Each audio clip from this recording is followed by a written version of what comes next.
back. A little for the record, a little NBA playoff preview.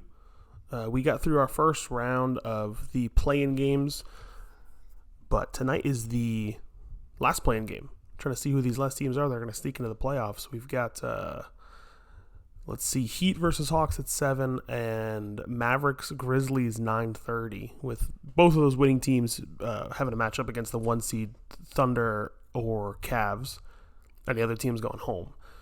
But with that being said, I don't think either of those 1 seeds are going to fall to those play-in teams anyways. So let's look at the bracket. We kind of talked last time. I think there's a couple of favorites, of course, but it's the NBA. One injury away from potentially the Lakers or Nuggets not even making it past the first round. But let's go ahead and take on the Western Conference first. I do think, based off of how the play-in game is going to go, it's probably going to be Memphis is going to be my pick, but I do think the Thunder probably sweep them up. Probably, maybe Memphis steals a game, but 4-1 I think is max. On to the 4-5 game, we've got Nuggets-Clippers. Jokic is the best player in the series, but I do think that the Clippers are probably a better team. Lest we forget the Nuggets did fire their coach and general manager not 10 days ago. So wouldn't totally surprise me. I am going to pick the Nuggets here just because I do think Joker is the best player and can put the team at least on his back for at least one round. Next we got the Lakers at 3 seed against the Timberwolves at the 6. I think LA is a dangerous team right now. Terrell kind of alluded to it last episode, but I think that the Lakers are probably going to make a deep run here, assuming health, right? Assuming that LeBron stays healthy and that Doncic stays healthy. But Lakers probably 4-1 is probably my guess there. And on the last one, probably the most interesting matchup of the first round is going to be Rockets-Warriors, that 2-7 matchup. Warriors had to get in through the play-in game, but the Rockets have looked good. Great defensively. Ime Udoka is the coach. I do think that with Jimmy Butler, I think the Warriors present a different challenge than maybe they would have earlier in the season. It's a 2-7 matchup, but even that first game, Houston's only a 1.5 favorite. So that's probably more interesting than people are giving it credit. I do think Rockets probably take care of business, but I think it's going 6 or 7, with the Warriors presenting some real difficulties, especially with being able to shoot from outside. And like I said, just the star power, I think. Rockets are also a young team, so they might be a year or two away. This might not be the year that they can peak, and maybe they just use this experience to kind of take them forward. But then you're looking at, I'm going to say Thunder Nuggets, probably Thunder there. Probably a more difficult series. I don't know if the Thunder have anybody to match up with Jokic, but I think the Thunder is a better team, more dangerous, have more scorers, but the Thunder probably in 6, I'd say. And then Lakers-Rockets. I do think even the Lakers would be the underdog there with the 3-2. The Lakers probably take that. Same thing, probably push it late, probably 6 games, but Thunder over Lakers, I'm going to call that one a toss-up. I think the issue is Oklahoma City hasn't proven that success yet. They've had great regular season success, of course, setting franchise records for wins and having Shea, who's probably going to be an MVP, but running into a hot team like LA, that could be interesting. That could provide them some real issues. Yes, you've been the best team, definitely in the conference, if not the league, across 82 games. But when you have LeBron and Luka coming to town, that could throw a wrench into things. I do think that the Thunder still have something to prove, though. I think that if they do fall short of making it to the finals, you have to look at that team a little bit in a different light of, is this working? Can we do this one more year? Can we run it back? And for the Lakers, this is what that team was built for. This is why you make the trade, and you say, hey, we have however many more years of LeBron being LeBron. Let's take advantage. Let's trade for a perennial MVP candidate, all-star, and let's see what can happen. I do think that that's probably going to be the best matchup of the playoffs, but I'm going to give it to the Thunder. I would like to see the Thunder make it. I would like to see them get over that hump, I suppose, and see where that takes them. And then onto the Eastern side, like we said, we've got the play-in tonight. That's going to be Miami versus Atlanta. I'm probably going to assume that Miami takes it. Atlanta did not look good in their play-in game against Orlando, and Miami did. So do we get another vintage Tyler Herro performance? Is there maybe a Bam Adebayo who has a great game? I think there's more weapons there. So I'm going to say that Miami gets in. I do think that they probably get swept by Cleveland in that opening round. Onto the 4-5, we've got Pacers-Bucks. It was announced that Dame Lillard was cleared with his deep vein thrombosis, the blood clots that he was dealing with, but I think he's still out for game 1, which is tomorrow. Pacers are a more complete team, I think. I do think, Giannis is going to be the best player in that series, and similar to the Nuggets series with Jokic, Giannis has the capability to just put the team on his back and score 35, 40, 45 points. But I do think the Pacers, especially with their experience from last year, winning the NBA Cup last year, you're looking at a team that's been together, they're gelling together, probably picks up that series. Be a great one, though. That is going to be a good series back and forth. I probably have Pacers in 6. But I do think when Dame comes back, you got to look at, is he healthy? Is he 100%? What's his ramp-up look like, right? If he was cleared earlier this week, first game's on Saturday, maybe he's back to, 80-85% by game 2. So maybe if the Bucks can hold on and make this series go 6 or 7, maybe you get Dame Lillard back, but I do think Pacers probably take it. On to the 3-6, my Knicks versus the Pistons. I said this before, I think Detroit's a fun team, right? Making it back to the playoffs, having that long playoff drought, that's exciting for them. But being it so young, I do think they're probably a year away. I think the Knicks have everybody back healthy, which is a big deal because we didn't have that last year. But hard to bet against playoff Brunson. I do like the Cade Cunningham of it all. I do think that he, maybe not the best player in the series, but definitely a solid 2 or 3 behind probably Brunson and Karl Anthony Towns. So I'm going to say Knicks in 5 or 6, but I think Detroit's spicy. Detroit makes it interesting.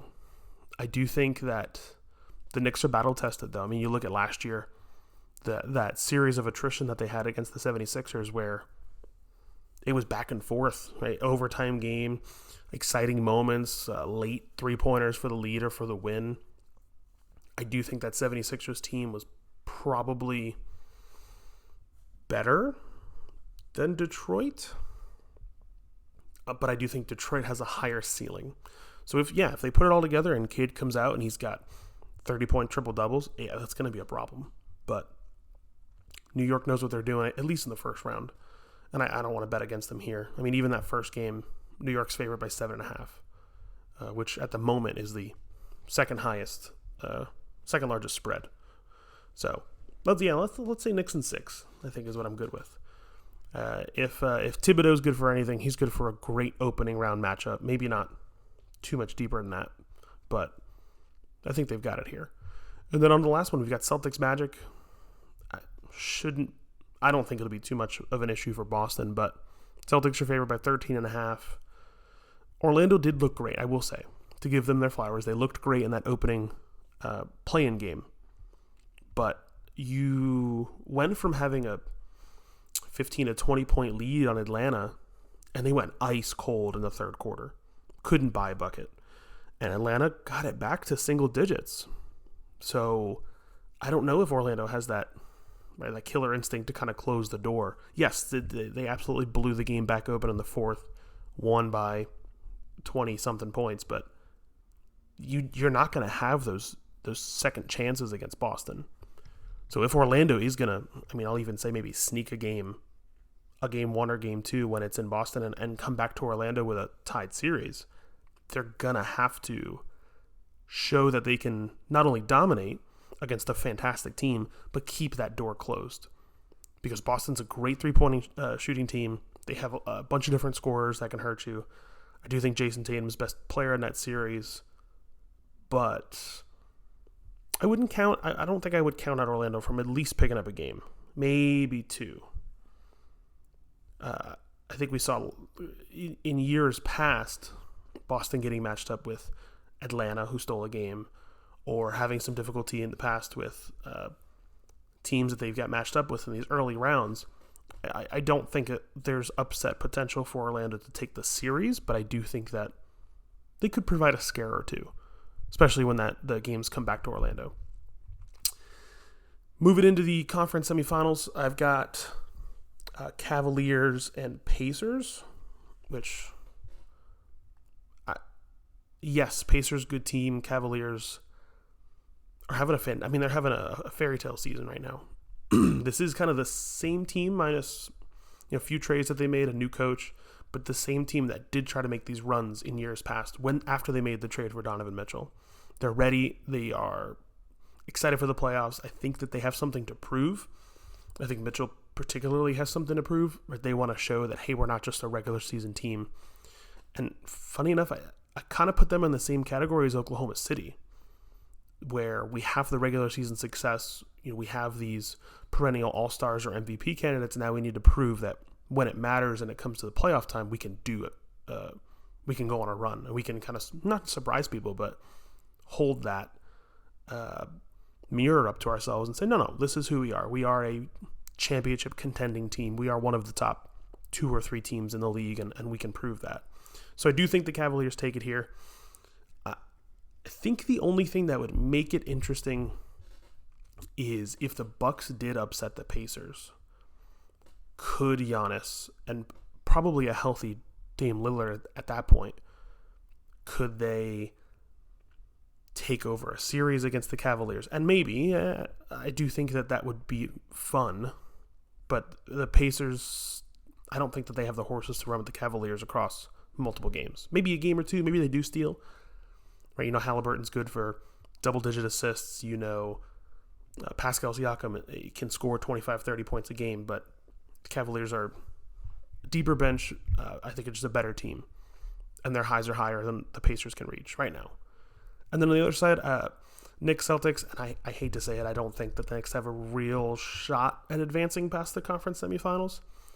Boston has had their number all year, from the 26-point blowout opening night to even the last game that they played that did go to overtime, but New York was up with seconds left on the clock and let Boston back into the game, took it to overtime. Boston wins after a couple of mistakes on New York. So I can't sit here and say that the Knicks are going to be looking at upset potential. I don't think that that's fair. Boston's a better team. Jason Tatum, probably the best player in that series, and you've got other guys like Porzingis who can take over. You've got Jaylen Brown who can take over. So maybe New York steals a game or two. Maybe they win at MSG.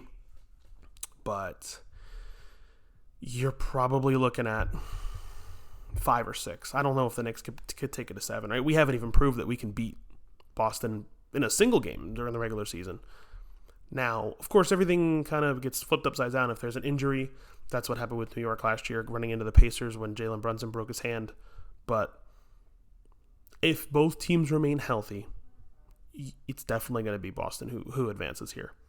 And I think the Knicks fans have to be okay with that realization of, hey, we have been the number 3 seed in the East all year.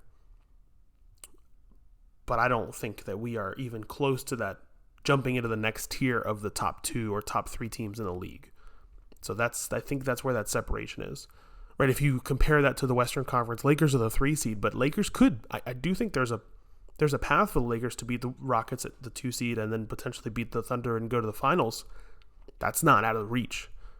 Those teams are, I think, close enough that you could convince yourself, at least if you're a Lakers fan or player, to say, hey, maybe we could do this. I think the gap is probably too large on the Eastern Conference side. And the Knicks are locked into that 3 seed, which is better than it's been for 2 decades. But we are clearly a step behind the Boston and Cleveland. So then into your Eastern Conference Finals, I've got Cavaliers Celtics. the two heavy hitters. I mean, these teams have had some great games over the course of the season. Similar to the Western Conference, kind of a toss-up. I mean, I see it going 6 or 7 regardless of who's going to win. Cavaliers have something to prove. Celtics had a great regular season last year, go on to win the title.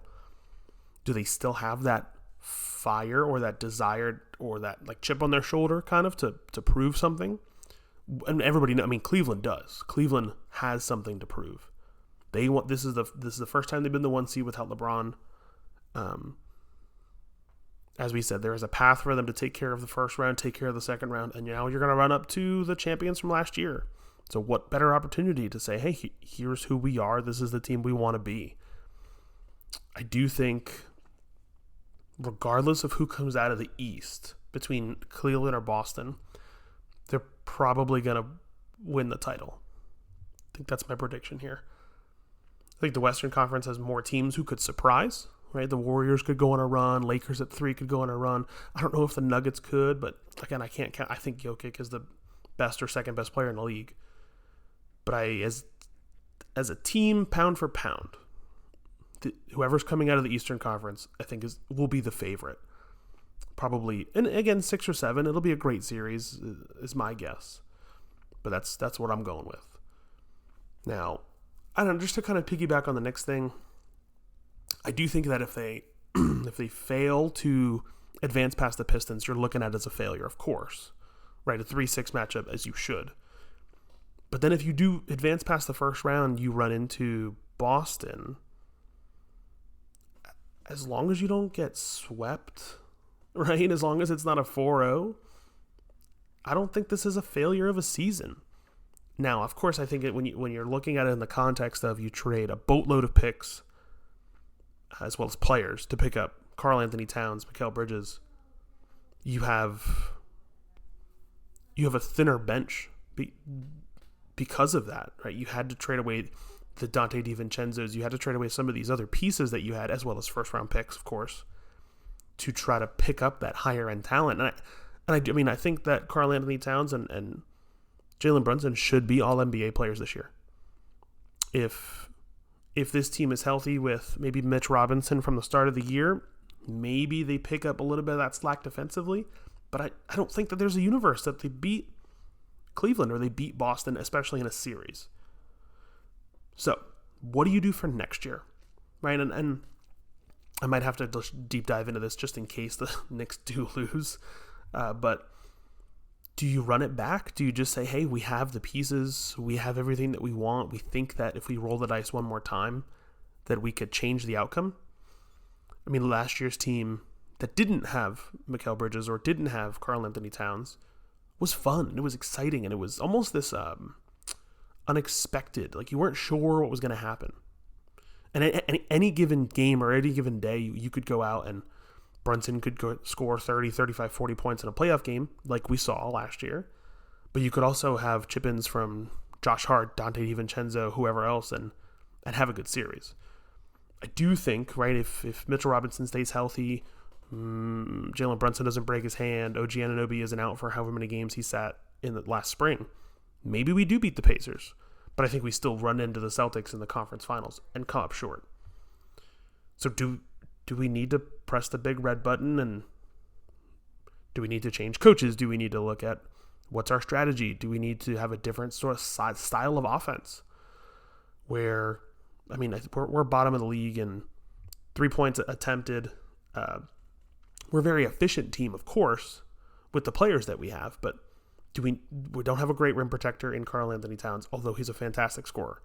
We don't have guys who can shoot the 3 ball, particularly with high volume, but we make league average or a little bit above league average on those attempts. Is that down to the coach? Is that down to Tibbs? Is that down to just the players that we have and they're trying to almost like put a round piece in a square hole? I don't know. But I think that you're looking at these conversations probably going to come up in the next month to 2 months with how this season ends. Now, if we, like I said, if we roll through the Pistons and the vibes are high, and then we roll into Boston and let's say maybe we push them to 6 games, I think that that's a successful season. I say let's try it one more time. But These other teams didn't get here by just running it back. Cleveland had an after trading for Donovan Mitchell. I think Cleveland had an opportunity to try to do something. Ran into the Knicks 2 years in a row. Had an okay season last year. They said, no, we need to change coaches.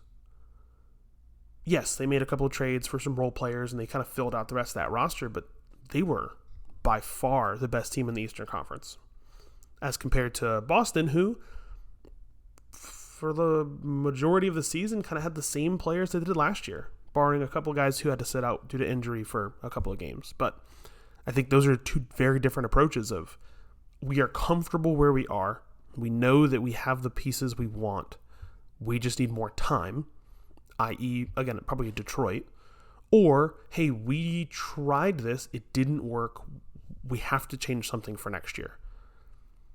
And I'm sitting here and there's an article that popped up from one of the guys at ESPN saying if Milwaukee doesn't advance past Indiana, again, this is no Dame Lillard game one. They would be the underdog, right? Because they're the 5 seed going against the 4. There are people that think that Giannis needs to go. And that kind of blows my mind a little bit because you're talking about when healthy, top 5, at most top 7 player in the league. Can take over the game, can put a team on his back, does it all. I mean, he's a perennial defensive all-star as well as scoring 30 to 40 points when he's hot. Like, why would you want to trade that? But if, Milwaukee has been trying to run it back, trade for Dame. It didn't work out. Let's try again. And they're not back to where they were when they did win the title. So maybe they do. Maybe you press that reset button, right? If you were to trade Giannis today, or let's say at the end of the season, you could get a haul for him, or you should, I guess. I guess you can't say you could anymore, or you should anymore because of what happened for Luka. But Milwaukee could trade Giannis and pick up draft picks or role players or dump some salary or whatever they need to do to hopefully set that team up for the next 5 years. I mean, Dame's not a young man, so how many more years do they want him on the team? How many more years can you just retry? And there's a couple teams that are sitting in that boat. I mean, I know that we'll kind of see how this first round shakes out, and then there will, of course, start to be some of these conversations for who needs to do what. But it should be good. I think this is the first time in a while where you're looking at least a couple of teams on either side who could make it interesting, advance to a conference finals, and potentially surprise somebody and make it to the NBA finals. Yes, you have your 2 best teams, of course, but there's some upset potential. So we'll have to, especially if the Warriors pull it off, we'll have to check in with Terrell and see how he's feeling. But that's what I got right now. Like I said, try to tune into the 2 last play-in games tonight, 7 and 9:30. Everybody else tips off tomorrow. So should be a good weekend of basketball. You're looking at the next probably month and a half to 2 months of it. Take us right into summertime. So that's all that I have. We'll catch you guys next week.